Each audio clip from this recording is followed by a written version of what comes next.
You're listening to Youth Ministry Answers. From stuff you can use. Stuff you can use. Stuff you can use.org.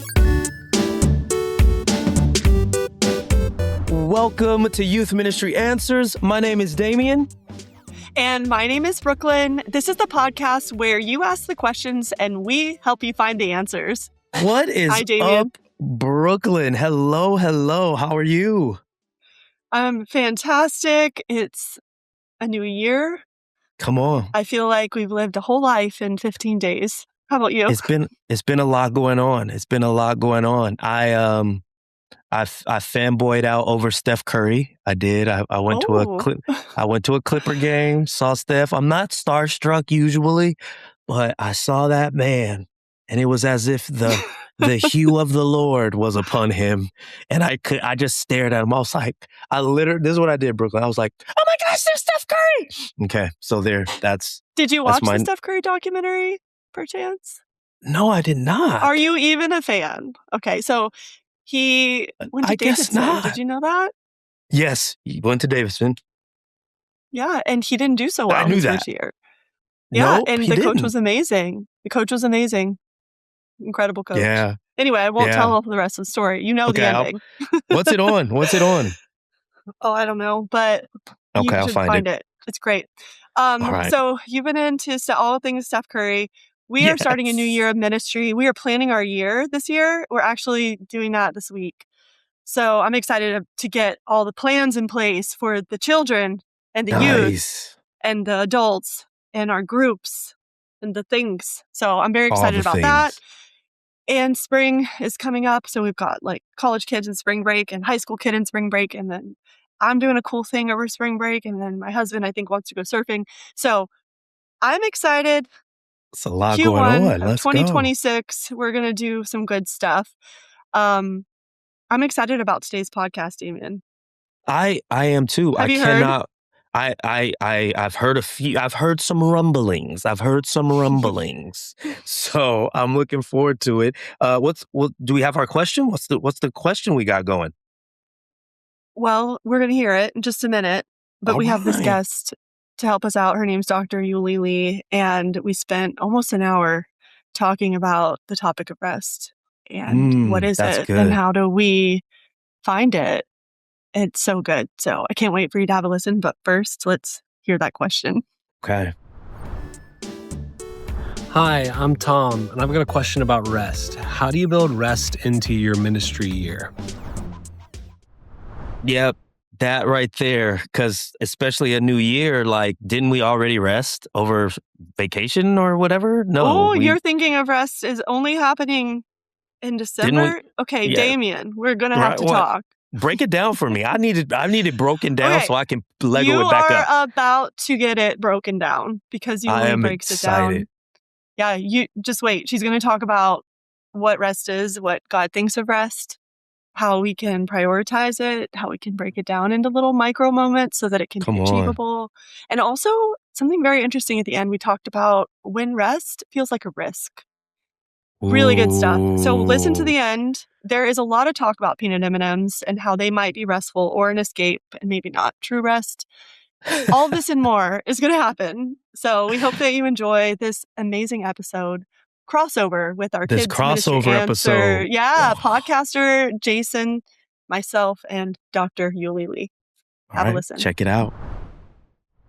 So first off, Brooklyn, happy to be with you today on this crossover episode. I'm so excited. And especially to talk about this, because this is like such a great question. The question that if you're in ministry, out of ministry, like we all wrestle with it. How do you get rest? So Brooklyn, what are some things you do? I can tell by shaking your head. You're already like, but what do you do to get some rest? Well, ideally, I would read or relax, watch some TV, go outside, maybe go for a run. Yeah.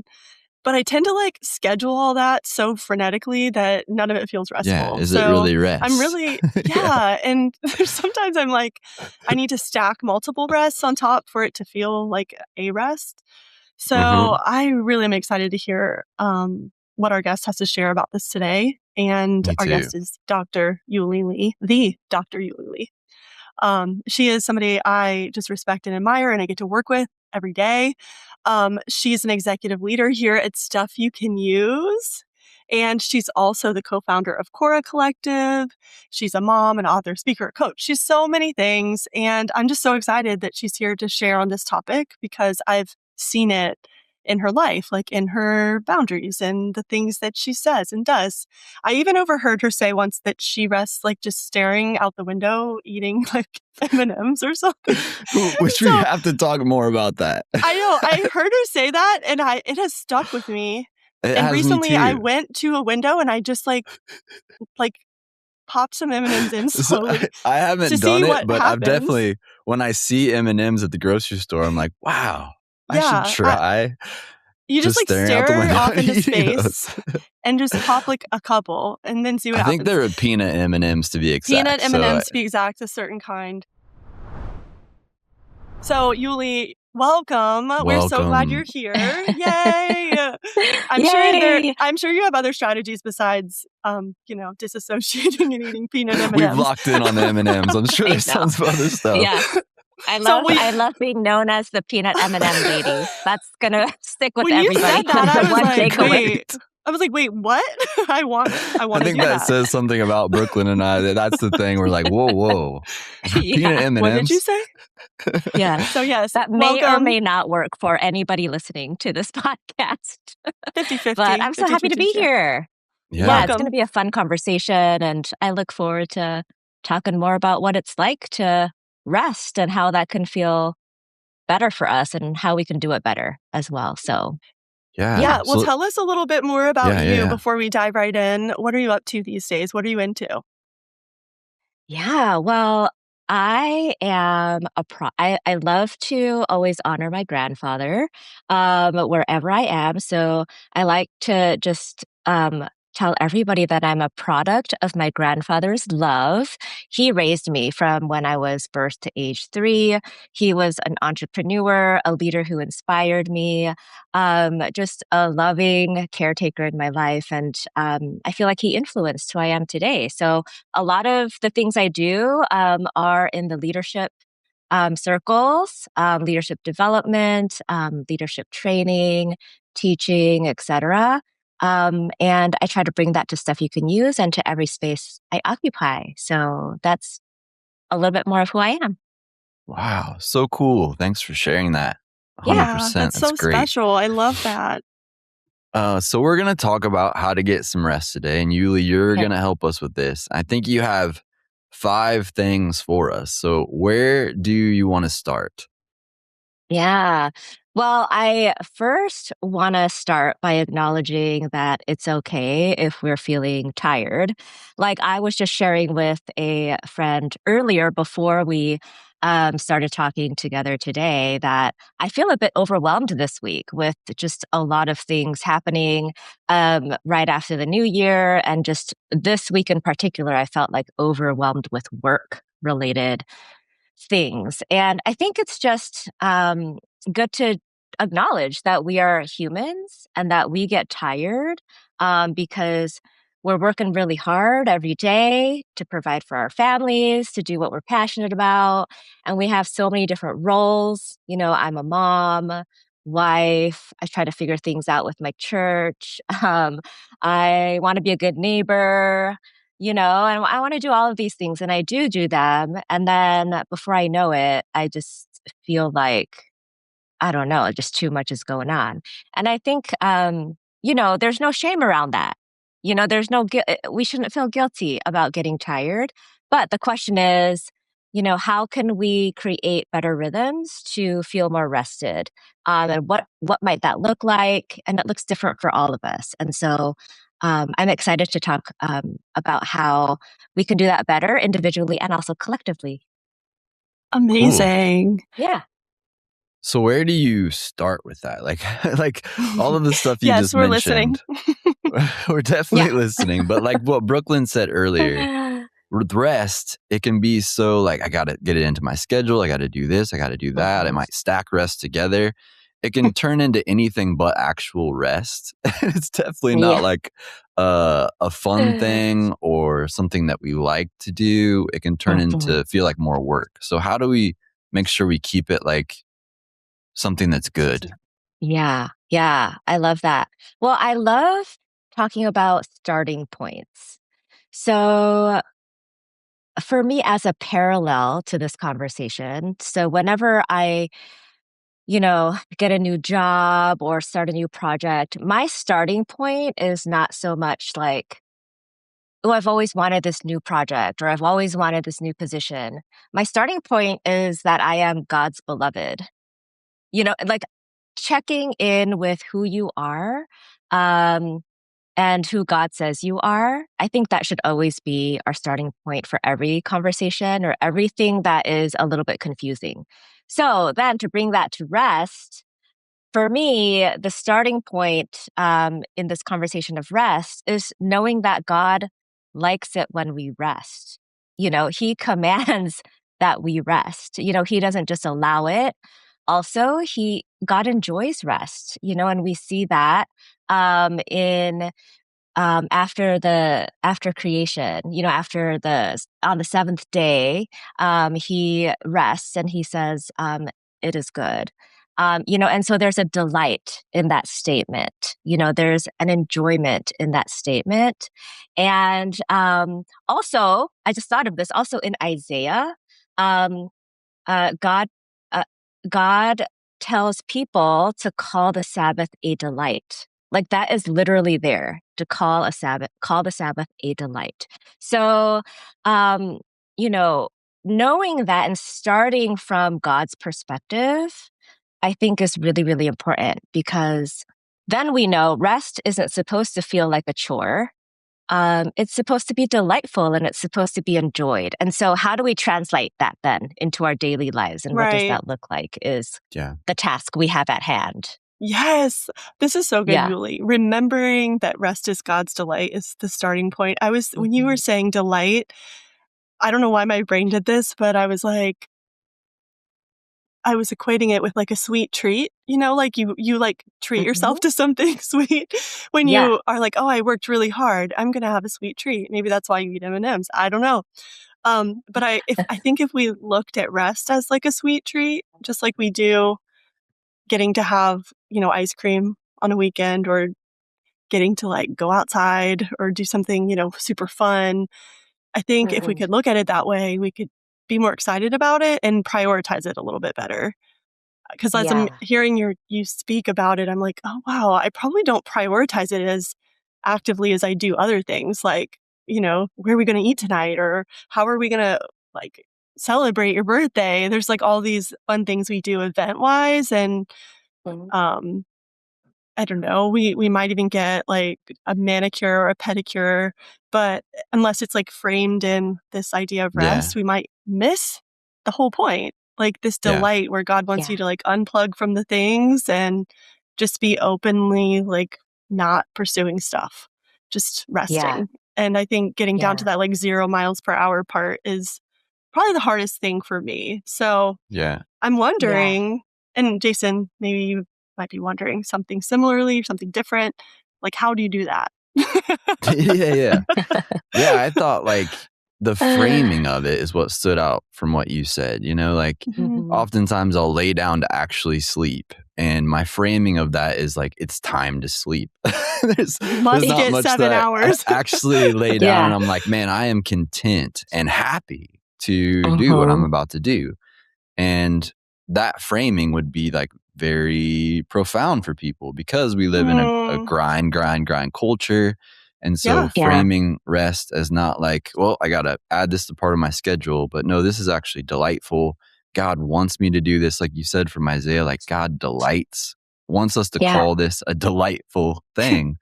And so I guess I am like, if we can do that, if we can reframe rest, then like Brooklyn said, like, what do we do next? So if number one is remembering that rest is delightful, what do we do after that?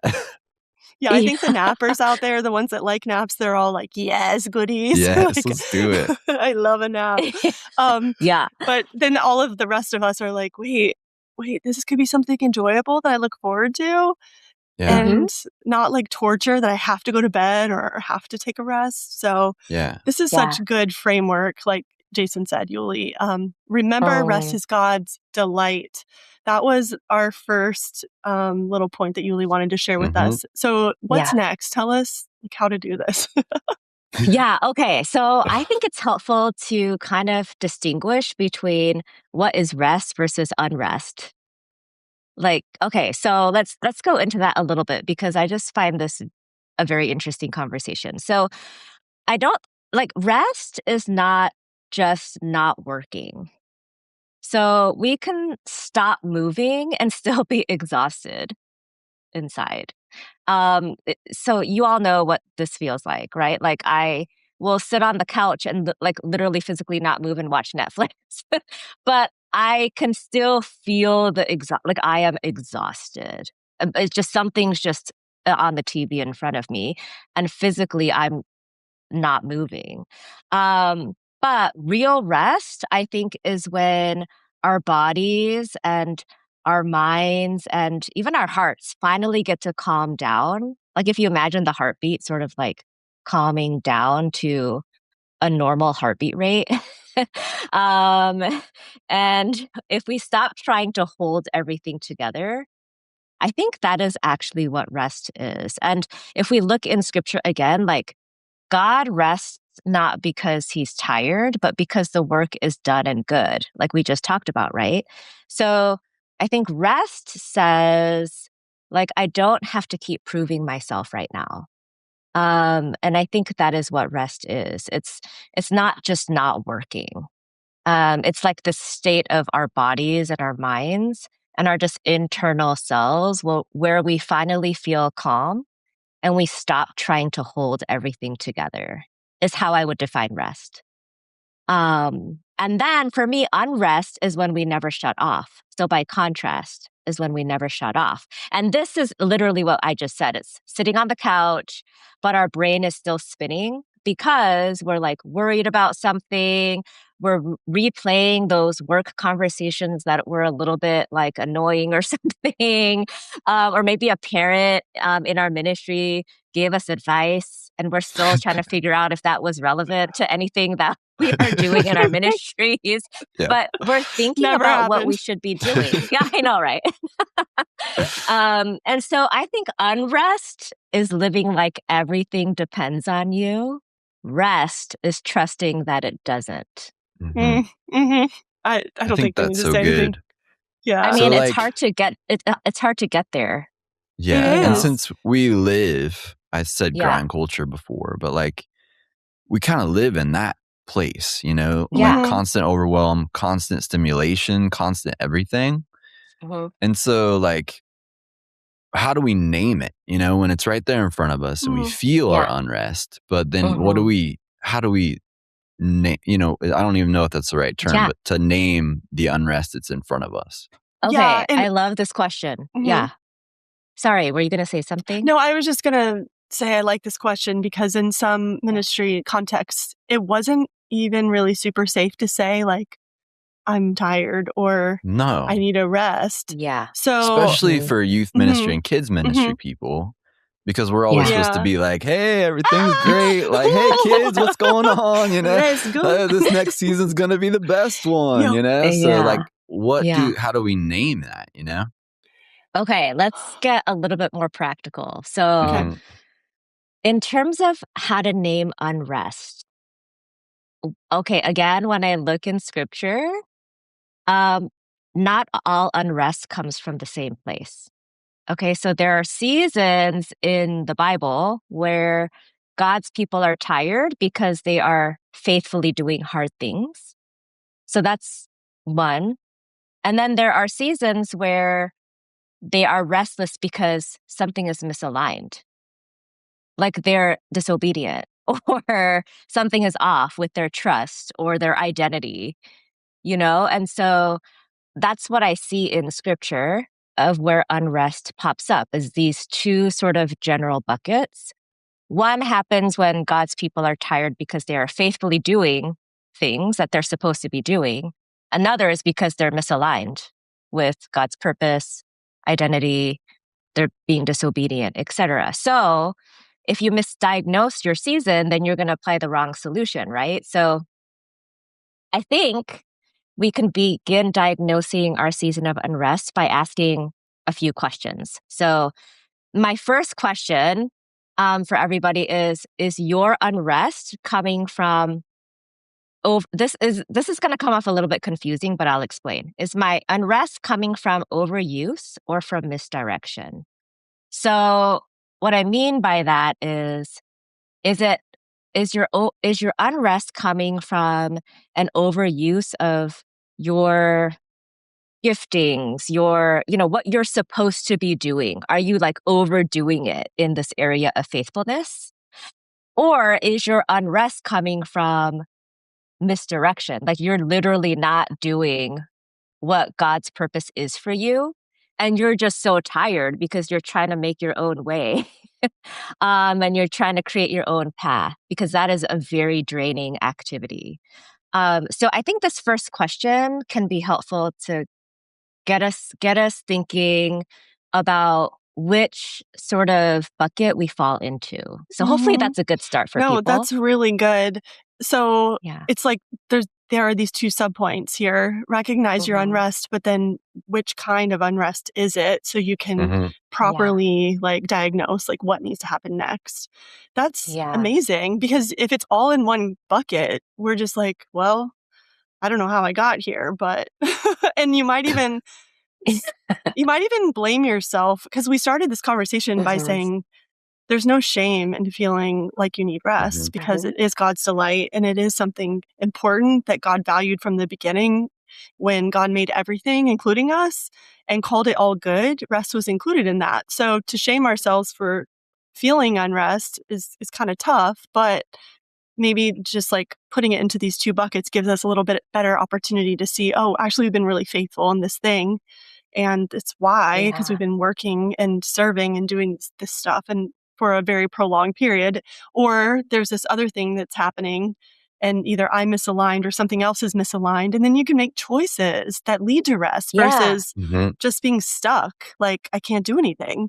And I think stuckness makes me feel the most unrest that I ever feel. I don't know about you both, but if I'm like stuck and don't know why I feel this way, that is like the most unrestful state for me because then I don't feel like I have any steps out of it. It just seems like a perpetual unrest cycle. Like it just will never end. It'll never end. And I think like what she was saying was, and I as she was talking, I was like, yeah, I feel like times in my life when I've felt stuck, it's because I named it wrong the season I was in, like, or I didn't have a way to name it. Like I knew I felt unrest, but I didn't know why, and I think that's what was so great about what you said is like, first step, we got to recognize that God delights in rest. And then the second one is like, you got to name the unrest that you have in your life. And if you misdiagnose it, then you kind of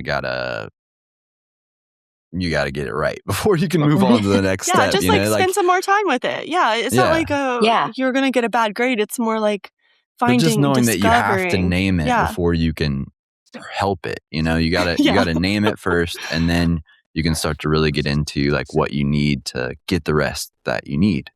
Yeah. Another helpful thing that is related, if people need a little bit more just practical tip around this is like we can also diagnose our seasons of unrest by paying attention to the fruit in our life. So if we're talking about fruit of the spirit, not just feelings. So like if you're in a state of fatigue, but your state of fatigue still allows for you to experience joy, empathy with others when that's needed, when you can still pray for others in your ministry and you really mean it, that usually means you're tired.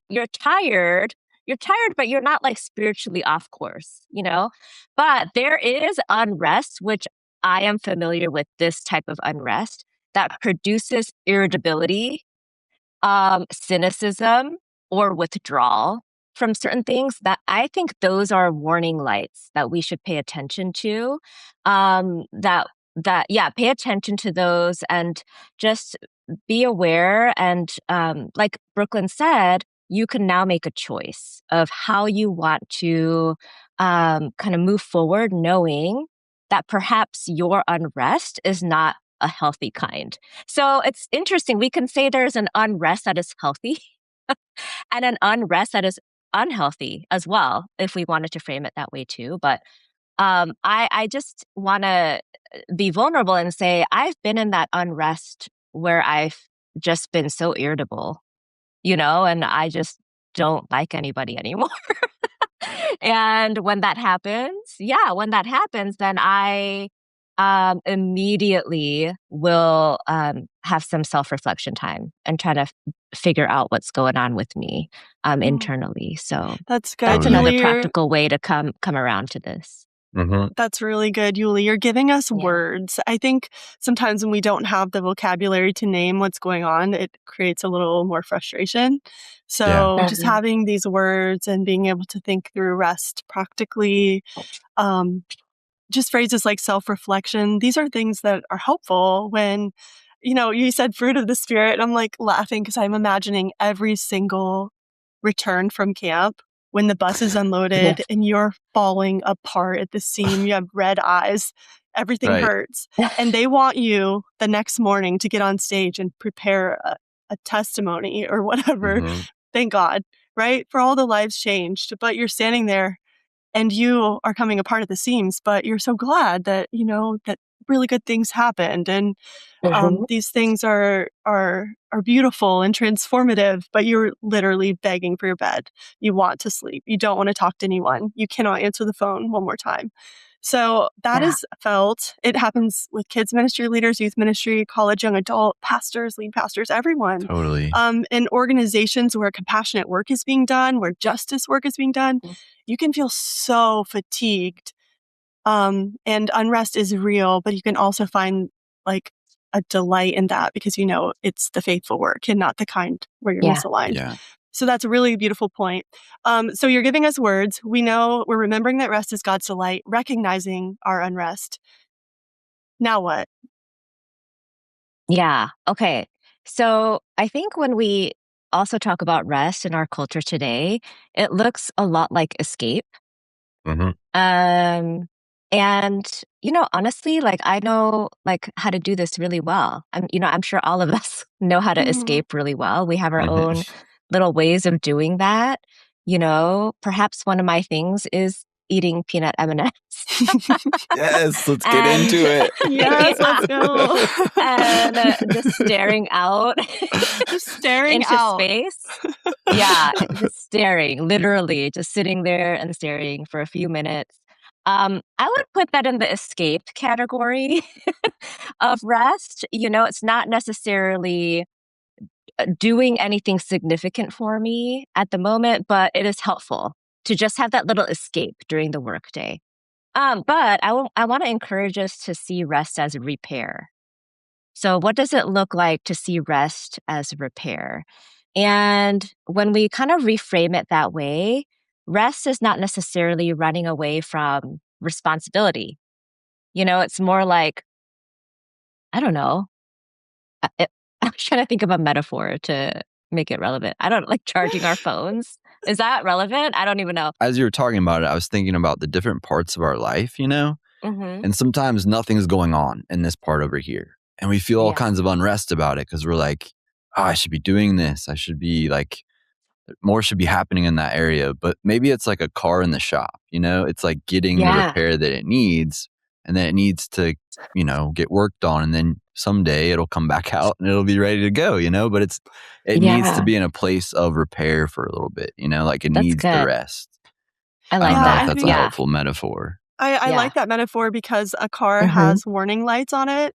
And if you Mhm. just push Yeah. through and ignore them, you are so in trouble. Not that I Yeah. know from experience, but it's like your oil is low. Okay, well, you should put Mhm. some in there. Mhm. Like, don't just keep going. And I think we're so used to, Yeah. like you said, pushing harder and powering through, and we don't honor our limits, and then we break down and wonder why. Or taking the car out of the shop before it's fixed, and Yeah, or just like, taking it and parking it in the lot, but like not getting it fixed. There's so many ways we can avoid it. Avoid the repair because it might even feel painful sometime. Because like running away is easy. Like when you talk about staring out and eating an M&M, that sounds so like it just sounds like so appealing to me because that's something I can do to escape everything in ministry and life. Like I can escape my own kitchen sink this way. So it's like it feels easy to just retreat, but then no repair is happening. In fact, I'm just probably giving myself like a lot of sugar and insulin and stuff. I don't know how M&Ms work, but I definitely don't think it's helping me much. So let's quote that, man. I don't know how M&Ms work. Yeah, I've never heard that phrase before, but well, we'll dive into that on the next episode. Yeah, how do M&Ms work? Let's do a whole episode on it. Also, like the brand M&M peanut M&Ms, they work differently than like fake ones. So anyway, we'll dive into that later. Oh, okay. I love this idea.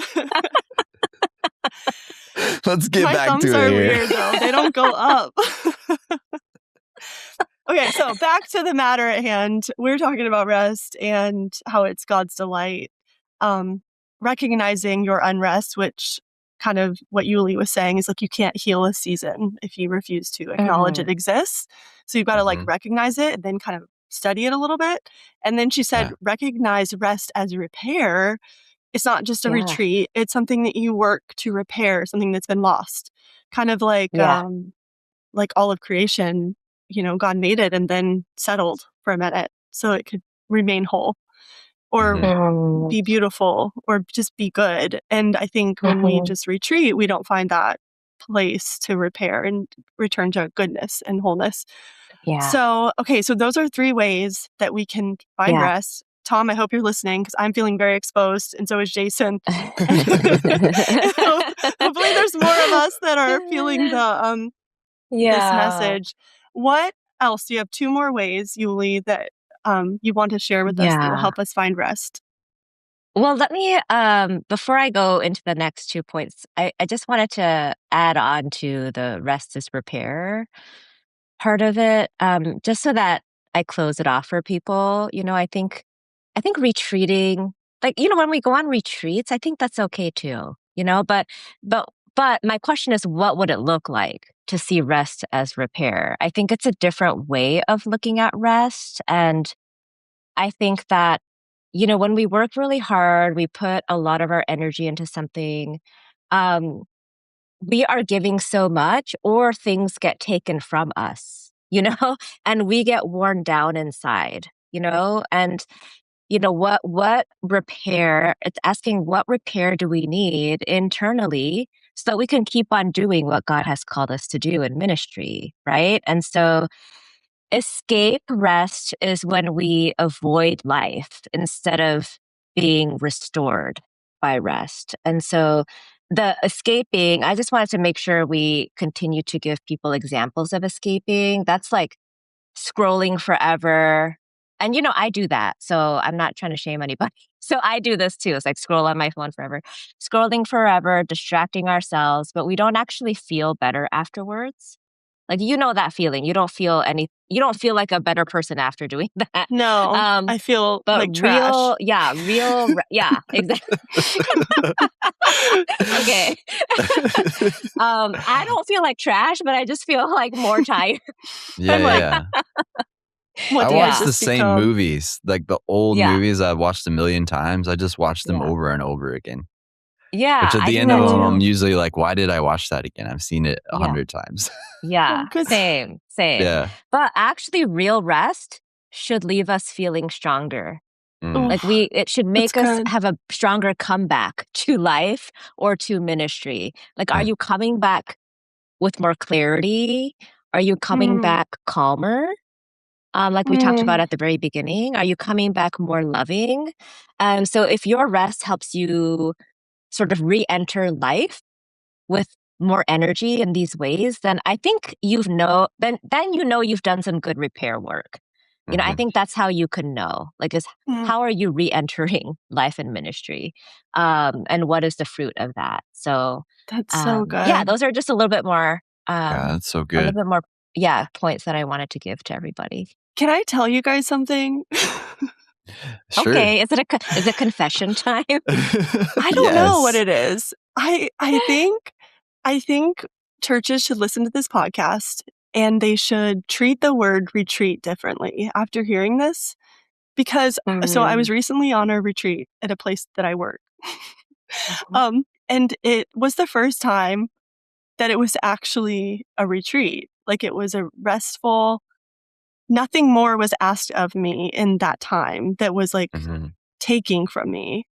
And most of my time in ministry over the past 25 years, when I'm invited on a team retreat or a staff retreat, it is kind of a work retreat. It is like, we want you to have fun and look at this pretty mountain, but also let's plan our 5-year plan and rename the church and give it a new vision. And by the time you're done, you like need a retreat.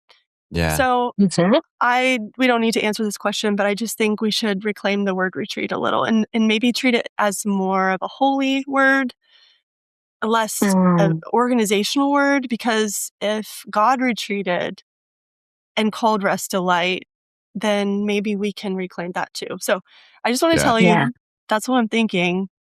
I don't want to upset everyone, but maybe I've been using the word retreat wrong.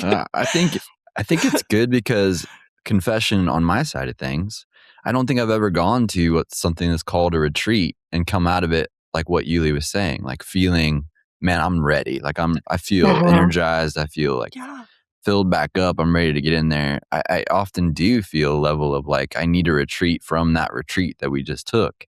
Yeah. And so I think that's a really good litmus test to be like, was that a retreat? Like, did I get repaired from that? Or did I just like do something that maybe was more just staring at out the window and eating M&Ms? Or this actually took like energy from me. It didn't actually give me energy. So I think that's a great way to like test it after the fact to see if a retreat is actually a retreat or if rest actually took place in the way that Yulee's talking about. Yeah. And for kids and youth, many times I was planning those retreats. So I'm just like holding up a mirror at the same time and wondering, wow, I wonder what kind of rest kids need and teenagers need if we're not sure how to do it. It's probably something that we haven't been great at modeling. So the more rested we can become, the more rested the next generation can be, maybe. Yeah. Wouldn't that be beautiful? So I love that. Yulee, you're so right on when you say rest is repair, because it has the power to shape the future and give you something good as a result. So you have 2 more ways. I want to hear what they are. What's one more way that we can find rest? Yeah. Well, let's talk about how to do this a little bit more practically first. So I think when we think about rest, well, first of all, we think about rest a lot. Like, we try to figure it out in our heads and it becomes this like cerebral thing that we do. But it needs to be something we practice with our body, right? So a lot of, like, for example, a lot of leaders I know, when I talk to them and they come to me for coaching about rest, they try to rest by thinking differently instead of actually stopping. So this is a pattern that I've noticed. They try to rest by thinking differently instead of actually stopping. So I hear these phrases: I shouldn't feel tired. And they think just by saying that out loud or something, like they're just gonna and therefore find rest. I won't. I shouldn't and am not. Another one is, I just need a better attitude. And they'll just like say that to me, and Wow. I'm like, so how? I don't understand how that's gonna give you They're just rest. actively giving Or themselves an attitude adjustment, like in public. yes, yes, yes. Okay, and this is the best one. If I think more biblically, I'll be fine. Yeah. If I Wait, think more biblically, I'll be fine. So And this I'm is like, like the shame and the guilt part, right? The shame and the guilt that yes, we this is the feel. yes, part where we yes, Because really those are spiral. things like I should be this or I should be that. If I was more like exactly. this. Yes. And that lives a lot in our head. And we're trying to Mhm. like find rest somehow by changing how we think. But the mental gymnastics that I Mhm. think that we should stop doing. That's exhausting. Trying to solve exhaustion with ideas. I just don't think Whoa. that gonna work. Um, and so what we need to do is actually stop doing stuff. And Wow. like I love Jason that. said, Full stop. yeah, Just stop doing just stuff. stop doing stuff and like do what Jason does is go to bed.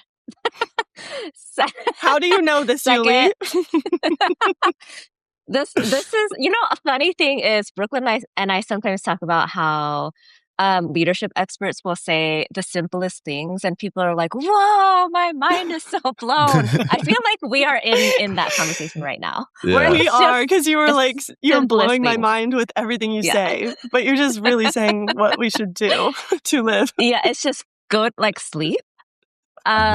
Stop checking your phone. Like eat real food, not just peanut M&Ms all day long.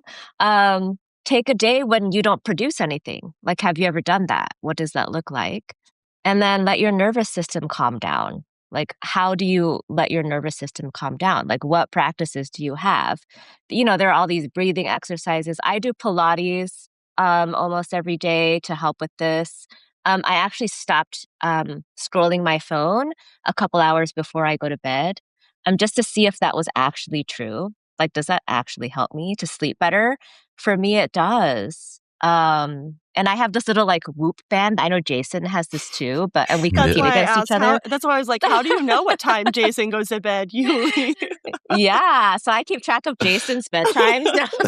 Oh man, this is weird. Danny, cut this whole part out. Yeah, just kidding. It just got weird. Okay. Okay, we'll start I was over. wondering where it would go, and then I was like, "Yeah, we went there. We did it. Okay, no, We did Yulee, it." Okay. that list Yeah. of things you just said was so Mm-hmm. succinct and perfect and micro.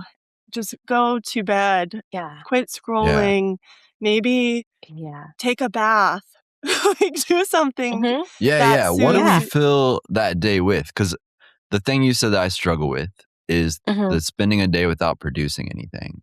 Because Yeah. I'm, an artistic person. So if I'm going to take a day of rest, I'm going to like write a poem or I'm going to like Yeah. draw a picture. And I don't Yeah. think that's necessarily bad, but it's a Right. really slippery slope. Like it can very easily go into like, well, this drawing's got to be Yeah. good, or this poem's got to be Mhm. good. So taking a day where I don't produce anything, like what do you fill? What are small things you can fill that day with? Hmm. Yeah. Well, okay. So let me put a caveat around that phrase because I think that the actual question is what gives you delight? If we're going to connect it back to where we started this conversation. So what delights you? And figuring and answering that question for yourself and then filling your day with the things that delight you. So, for example, what delights me is also art and artistic things. So I like drawing. And to other people, yeah, that could look like I'm producing something for the day, right? But I actually don't normally do this delightful activity that I enjoy. So for me, my day would be filled with drawing or, going to a museum and looking at, paintings or sculptures and things like that. And so I think when we say take a day without producing anything, I'm trying to say producing the things that you normally would produce in your ministry, um, or your workplace. So for me, that would look like not filling out some Excel spreadsheets for the day, and then taking some time to draw because I really like that. I find joy in that.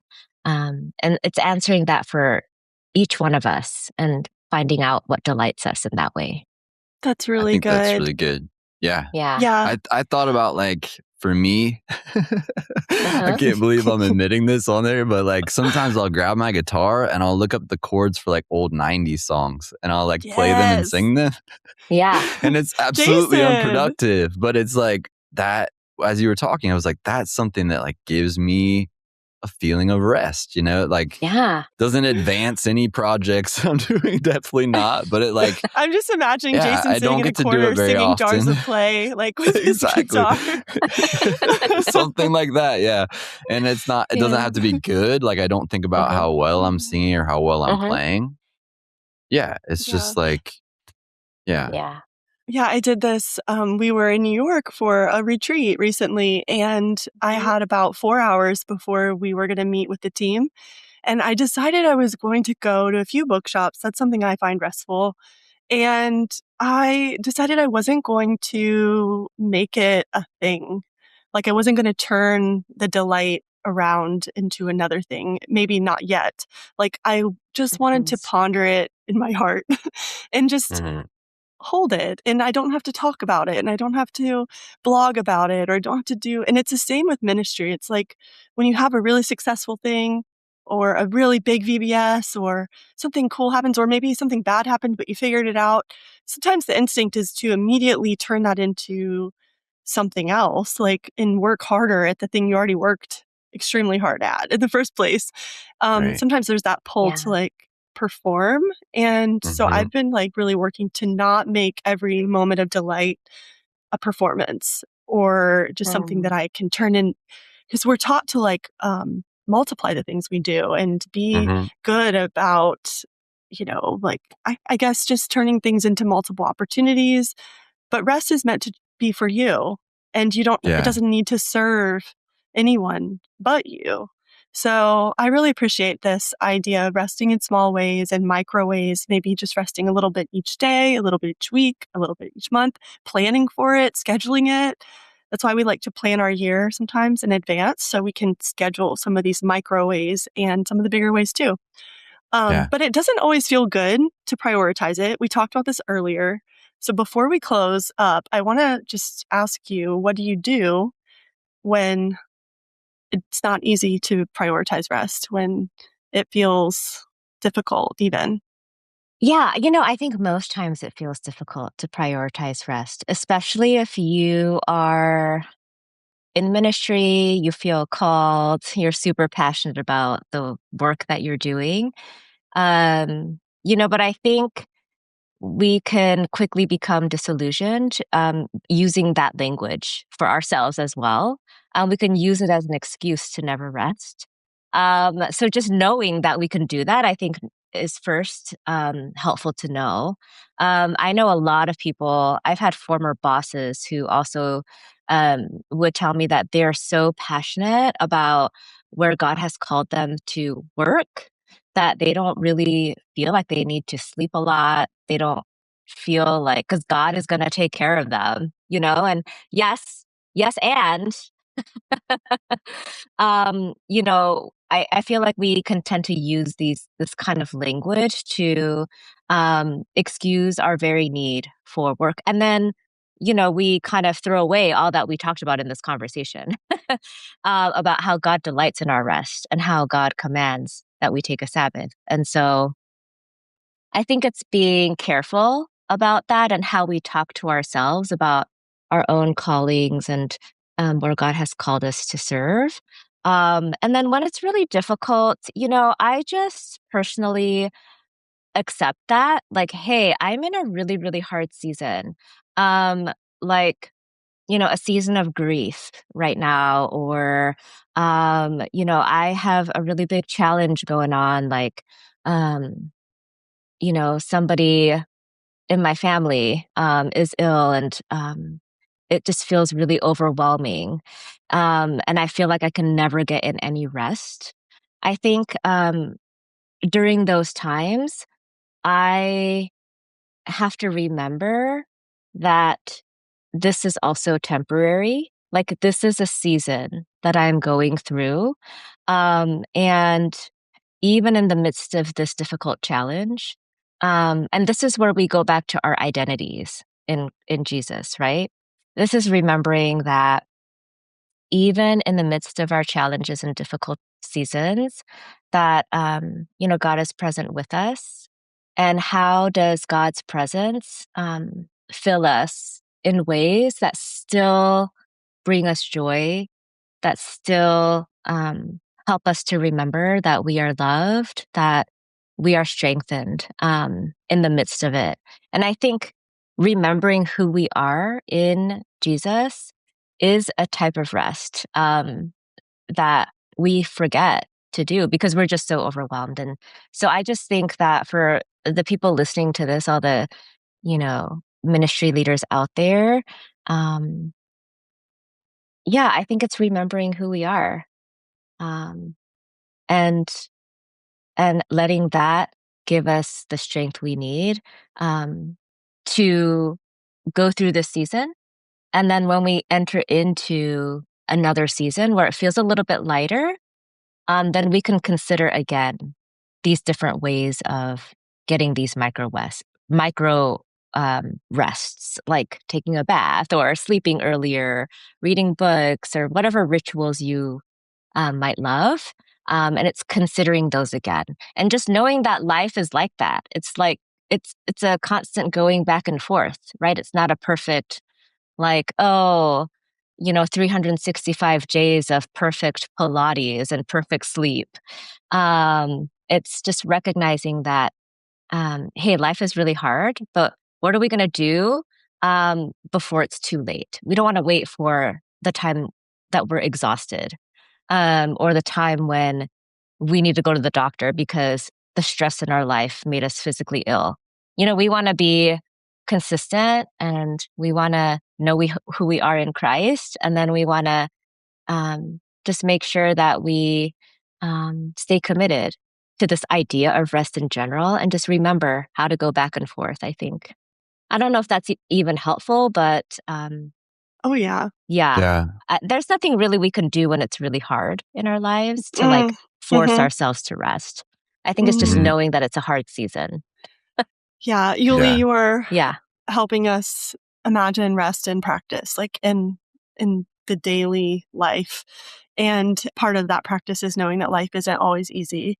You're a pastor, but also a prophet, because you don't know this, but before we got on this call, I was just telling Jason, hey, things are sideways. There's some weird family stuff happening. And you come to work, and you come to your family, and you come to your ministry as a human who holds heavy things sometimes. So rest might not even seem possible, but it's something we can value and delight in, because we know it can repair us, and it can reorient us to God's love and God's peace and God's ability and our inability. Like in the impossibility of whatever it is we hold, it's like we get to see that. And you just spoke directly to that. And so thank you for this invitation. Tom, thank you for the question, because we wouldn't be here answering it without you, Tom. Yeah. But Yulee, you said so many things that I'm going to go back and listen to, because they were arresting me, and putting me in jail. Yeah, I think one thing thank you. One thing that stuck out to me as you were sharing that rest in small ways thing, I think we get so out of balance with our rest and our need for it that we tend to think that it's going to be some massive change in our life that we're going to need. We're going to need to do some massive overhaul of things. And instead you're saying maybe just small things with consistency, which, that's the way it is, but it's hard to apply that to rest because we get so out of balance. And so I really appreciated that, thinking small instead of thinking big when it comes to how we can actually tackle some of the unrest in our life. Yeah. And I used to be a kids and youth pastor, and you know what? Kids and youth pastors are so good at being consistent.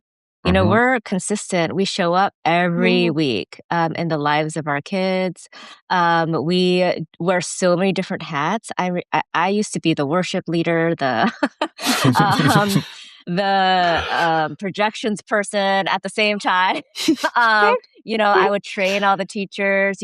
We do all of these things in ministry so consistently, and we do these things well. And I think it's just a matter of transferring that consistency that we already have in ministry to this realm of rest. And I think that kids and youth pastors are pros at being consistent. So, I think I'm hopeful that we can all get there. Yeah, I'm hopeful too. And I appreciate the words you had to share with us. Just to recap what you've shared so far, you have told us to remember rest is God's delight, that we can recognize our unrest. We can recognize rest as repair. We can rest in small ways, and we can rest even when it feels like a risk. These are all things that make rest something we can do. We think about rest a lot for teenagers and kids. Like we actively make stuff that will help them rest, devotionals and little discipleship activities and all sorts of things. But sometimes we don't always apply the same type of care to ourselves as leaders. So we just want to invite everyone listening to think about how you can cultivate rest in your life. We created this app. It's called the Spiritual Habit Tracker app. And Jason was saying a few minutes ago, sometimes it's the little things that add up. But unless you name the thing you want to do, sometimes it's hard to do that consistently. So in that app, there are normal things like spending time with God, spending time with others, using your gifts, sharing your story. But there's also ways to add your own habits that you would like. And you could add whatever rest is to you. You could add that as a habit that you keep. And as you learn how to rest, you can show kids and teenagers how to rest too. So I'm really, really grateful for this conversation. I am so grateful for you, Yulee. I'm floored. Yeah. I'm just actually speechless. So thank you for sharing your time. Thanks so much. I was so happy to be here. Sorry. I do hope that, how Yulee was saying, she gets away from Microsoft Excel spreadsheets. Yeah. I hope someone's going to put in their spiritual habit tracker that they do Microsoft Excel spreadsheets for their rest. That is truly restful for them. They don't do that anywhere else. But when they need to just kick back and enjoy, they do some good old fashioned Excel sheets. I want to meet that person. Yeah, I do too. I want to know that person. Please, if you're listening, tell us who you are. We want to hear your story. You just want to create a fresh spreadsheet. Just a fresh Excel spreadsheet. What would the rest of their life be like? We want to know. I don't know. We've been sharing hobbies lately on the team, and I think a lot of them are we're saying they're hobbies, but they're really just rest activities. Someone on our team knits. Someone else has been making crocheted coasters. Jason's been sitting in the corner singing 90s songs to himself. That's going to be my thing. Yulee's is going to be peanut M&Ms. I'm going to be strumming my guitar, singing Matchbox 20 songs. No, I think I'm it's giving is she okay? The thing I'm about to say. Yeah. But I like to go, okay, so I work at a co-working space, and beside that space is a train station, which I've never noticed until I put my college-age daughter on it to go to college. Okay. I was like, wait, this whole time we've lived next to the Amtrak? Anyway, sometimes I come because I know the train comes every day at 1 something. And I sit on the bench and I watch the train come and go. What is going on over here? But I just sit and wait for it. And then it comes and people get on and some people get off. And then it goes away. And it feels like I'm waving someone off to war every time. I'm like, bye. And they're gone. And I don't know who's there, but it's just kind of restful and peaceful. And also it makes me feel like I'm connected to my child somehow by a railroad track. Anyway, we're really, really special over here. And wait, do you actually wave at the people that you don't know? Because they're waving. They're waving at their people, but I'm just there. So you just join in the waving. Yes, because it's so beautiful. Okay, yeah. I don't know. And I'll bring my dog sometimes. Marley's pretty big and she'll just sit there. And I'm like, we're just here for y'all. And I don't know who you are, but they're all waving. Some people are crying sometimes. And it's just restful to me to see humanity care in these little tiny ways. And it reminds me I'm human. And we can just, maybe unplug for a minute and remember that fact. In the middle of ministry, in the middle of life and all the things that are coming and going and bills and world things and stuff happening in the news, it's like sometimes we just need to pause and just have a little habit that helps us connect with that delight that God describes in the beginning. Yeah. So thank you, Yulee. Thank you Thanks, for Yulee. your ministry. Yay. Pastor Yulee, Dr. Pastor Yulee, Prophet Lee. We are so grateful for you. And if you would like to ask more questions about rest or other things, we'd love to hear them. You can always submit your questions at KMA.show. Thanks for being with us today, Yulee. Thanks for having me. Bye. Let's go. Wow, Brooklyn, that was such a good episode.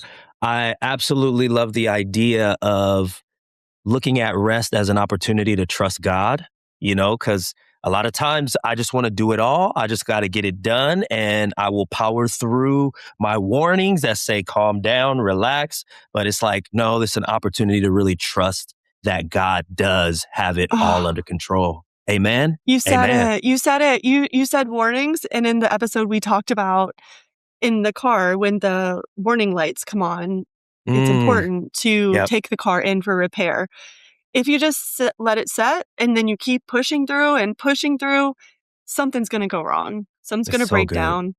And that was such a beautiful aha that Yulee delivered to us, and an invitation to get the repair we need. It's not just an escape. It's not just I'm unplugging and going offline. It's, are you doing something that repairs your soul and helps you get back to that goodness that God created you to have from the beginning? If God really believes rest is delight, then rest should bring delight and bring fruit in our lives, not just like a feeling of escape. Even though it's not, Yulee was saying, it's not so bad staring out the window, eating M&Ms, no problem. But let's get the repair we need to. Get the repair, and don't feel bad for it, right? You don't have to feel guilty for resting. You don't have to feel bad for slowing down, taking care of yourself. I love it. Damien, as a person that doesn't, I don't do it. I don't do it well often. I'm trying to get better. So I am just sitting here receiving, give it to me, rest in all the ways. I know. So,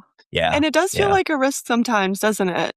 It does. A big risk. It does. It does. Yeah. So appreciate the conversation. Appreciate you guys. Loved it. You guys are so good.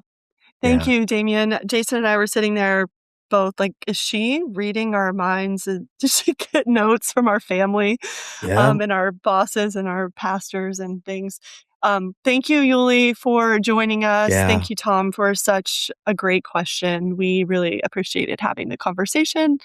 And we realized during the conversation that we all need a little help to create the habit of rest. So we were thinking you can use the spiritual habits. It's a spiritual habit tracker app. It's an app that you can use to, grow in your relationship with God. We have the 4 ways that we like to teach kids and youth how to grow by spending time with God, spending time with others, using your gift and sharing your story. But within the app, you can add your own little micro habits. So if going outside or taking a bath or taking a nap or going to bed early or stopping scrolling a few hours before sleep is a habit you want to build so that you can find some rest, you can use this app to do that. So you can find that on our website. You can download that and begin to create a little rhythm of rest in your life. Perfect time we hope to do that it. you all get to experience that this year for sure. I am. So I'm going to be into rest this year. Yes, me too. I'm going to try. You and me both.